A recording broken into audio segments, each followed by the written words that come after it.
Alright, so how's it going, guys? Today we're going to be reviewing the SR Performance Springs, which I recently installed in my 2004 Mustang GT. Alright, so now, the first thing that I want to get out of the way is how I'm going to be going about this video. I'm just going to break down it from installation to how the springs perform and kind of like value for your money and the overall at the end of the video. So, I guess we'll just jump right into it, starting with the installation, which was actually surprisingly easy. If you have never done springs before, which I hadn't, you kind of think that you won't be able to do it, and a lot of people say the same thing, which is if you've never touched your suspension, you want to leave it to somebody who has. But I'm here to tell you that I successfully completed it by myself with pretty much without any hiccups. The only thing was, on the caliper bracket for the very last spring, I was unable to get the bolt off, so I had to find somebody with an impact gun. Other than that, it's fairly straightforward and simple, and I'm actually going to be putting out a video where I installed it at the Hybrid Garage headquarters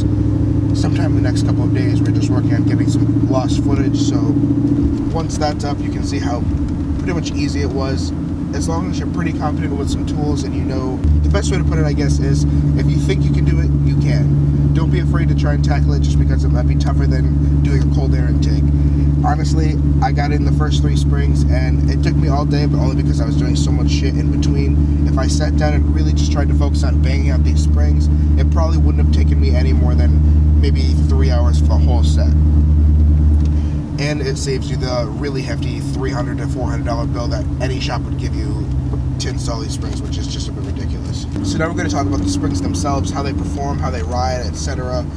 What comes with when you install these springs and what you lose and that sort of thing. So the first thing that you will notice is that your car will be lower. Obviously, that's why you want the springs. So there's some things that you have to take into mind, like how hard it will be to get into your driveway. For me personally now, it's pretty difficult for me to enter my driveway without at least scraping the bottom of my catalytic converters on the pavement. There is ways you can angle it, and I don't know how your setup is, if your driveway is pretty low or if it's even surface, that's great, but while you won't be slammed, there is just some things that you have to take into consideration, such as the lower ride height. Now, with that lower ride height, you do get better looks. The only thing I've heard since I've done is your car looks better. Even if I haven't told them that I've done the springs, they'll say, for whatever reason, I can't put my finger on it, but your car just looks sleeker, that sort of thing. If you're going strictly for visual, just take into consideration the things that I just mentioned about the lower ride height. And for looks, I'd say it's a good, if you don't want to be sansed out but you want to go lower, this is kind of like the perfect spring. It does drop it to the point where somebody will look at it and say that's probably a lowered vehicle, where the Mustang probably should have sat from, you know, the factory. But if you're going strictly for visual looks, this is pretty much what you should go with, as long as you don't want to be slammed. It's not going to be, there is still the most minute amount of wheel gap, probably about 3/4 of an inch to 1 inch all around. It does drop from the stock ride height about 1.5 inches, so that's just something you want to keep in mind. Alright, so in terms of performance gains and the like, there is a decent amount of like handling improvement. It's pretty noticeable, and I'm pretty happy with the results for the price especially. So a lot of people knock these springs saying they're cheap, and honestly I can't speak for the longevity because I've only had them about a week, not even a week now, a few days. So as time goes on, I'll definitely be updating and telling you how the longevity works. But in terms of quality, the ride quality, and I took away the isolators and the bump stops, so it's just the springs in both approaches. The ride quality honestly isn't that bad compared to stock, that is. If you're used to a Jaguar and you get in a car with these, in a Mustang with these springs on it, it's obviously going to feel like shit. But going from stock ride height or stock ride quality to this ride quality, it's honestly not that big of a difference unless you're really nitpicky about that sort of thing. It's well worth the handling improvements that you'll see from the springs, and I completely recommend that if you're going to go with something like the Eibach Sportline or something of that nature, obviously they're better springs, they're going to hold up better, they're better quality, etc. But if you're on a budget and you want something like that, don't be afraid to go after these springs. One of the 2 major performance improvements that I've noticed are, obviously when you go around corners, it handles a lot better. You have a lot more confidence going to corners that you can take at higher speeds. I haven't really pushed the boundaries yet because they're still settling in, so once they're fully settled after about 500 miles or so is what I want to give it at least. then I can come back and tell you like what the full capability is, if I can even reach it. But as of right now, what I've thrown at it, it's handled easily, and it's been nothing but a fun ride. So lastly, as I mentioned before, there is the value for your money. Should you buy these springs at the price they currently sit at?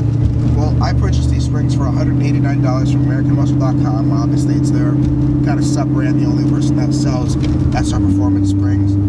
And honestly, I would say, like I said before, if you don't have enough for something like iBox Sport lines, or you really want the same job but you don't want to spend that much money because you don't think it's worth it, and you want the lower stance and like handling improvements, I'd say definitely go with these springs. For $200 essentially, this brings your car an inch and a half lower, gives you a lot better handling capabilities, and definitely improves the look and stance of your car. Like I mentioned, the only thing I've been getting since I've gotten these springs about how it looks is compliments. So just to recap, like I said at the beginning, for installation, I'd say it's about a 5 to 5.5 out of 10. It's really not challenging. If you know how to use a tool, I'm pretty sure you can get this done. If you have a basic hand tool set, that's all you'll need. Like I said, for me personally, there was the one bolt that I tried everything, a breaker bar, pipe on a wrench, everything like that, and it just wouldn't come out, so I needed to use a gun. I'm just going to go out on a limb and say that these springs overall are worth it. I give them, as a total grade, about an 8 out of 10 in terms of quality, ride comfort, the stance that it gives your car, and the price for what you get as a product. So I would definitely say if you're in the market and you're considering it, and this is your budget, or this is the price you want to spend, definitely go for these springs. Don't be afraid to even tackle the install yourself. If you honestly think you're really not going to be able to do it, definitely hand it over to a shop, because you can screw some pretty essential parts of your car up. I'd say if you're waiting to pull the trigger on these springs, go for it. Alright guys, so that's going to wrap it up for this episode of Drive Time. If you like what you saw, please subscribe, share our content. It really helps us out. Expect more videos to come in the future, and have a good one, guys.